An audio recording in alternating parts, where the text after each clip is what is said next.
దేవునికి స్తోత్రం. మన రక్షకుడైన యేసుక్రీస్తు పరిశుద్ధ నామంలో మా హృదయపూర్వకమైన ఎల్రోయి వందనములు.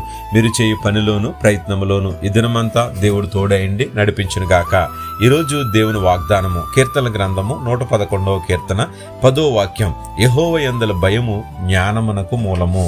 ఆయన శాసనములను అనుసరించి వారందరూ మంచి వివేకం గలవారగుదురు. ప్రియమైన దేవుని బిడ్డలారా, సొలొమోను భక్తుడు సెలవిస్తూ ఉంటాడు సామెతల గ్రంథం 2వ అధ్యాయంలో, ఇదిగో కుమారుడా, నీవు నా మాటల్ని జాగ్రత్తగా మీరు విని అంగీకరించాలి, అప్పుడు మనం భయభక్తులు ఎలా ఉంటాయో నేర్చుకోగలమని చెప్పి ఆయన ఆజ్ఞలను మన యొద్ద దాచుకోవాలంట. అవి విన్నప్పుడు హృదయంలో దాచుకోవాలి.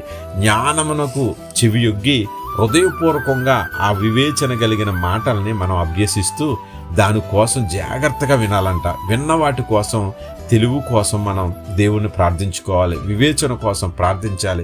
భయము భక్తి కోసం ప్రార్థించాలి. అప్పుడైతే ప్రార్థిస్తామో ఆ రీతిగా ప్రార్థిస్తున్నప్పుడు దేవుని యందు భయము భయభక్తులు కలిగి మనం యెహోవా యందు భయము కలిగి ఉండుట దేవుడికి కొంతమందికి అయితే ఇష్టం లేకుండా ఉంది. కానీ ఆయన మాటలు విని ఆయన ఆజ్ఞలు విన్నప్పుడు, మనం హృదయంలో దాచుకున్నప్పుడు, వాటి కోసం ప్రార్థన చేసుకున్నప్పుడు మనకు భయభక్తులు కలిగి జీవిస్తామంట. కాబట్టి ఏదైతే లోకంలో నువ్వు వెతుకుతున్నావో దానికంటే విలువైనది ఒకటి ఉంది.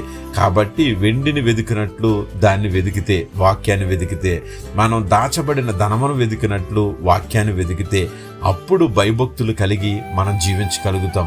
అటువంటి కృప మనకు కావాలి అనుకుంటే కనుక దేవుని యందు భయభక్తులు కలిగి ఉండటానికి ఆయన వాక్యాన్ని మన హృదయంలో పెట్టుకుని అవి జాగ్రత్తగా దాచుకుని వాటి కోసం ప్రార్థన చేసి వాటిలో వర్ధిల్లుతూ ఉంటే కనుక భయభక్తులు కలిగి మనం జీవిస్తాం.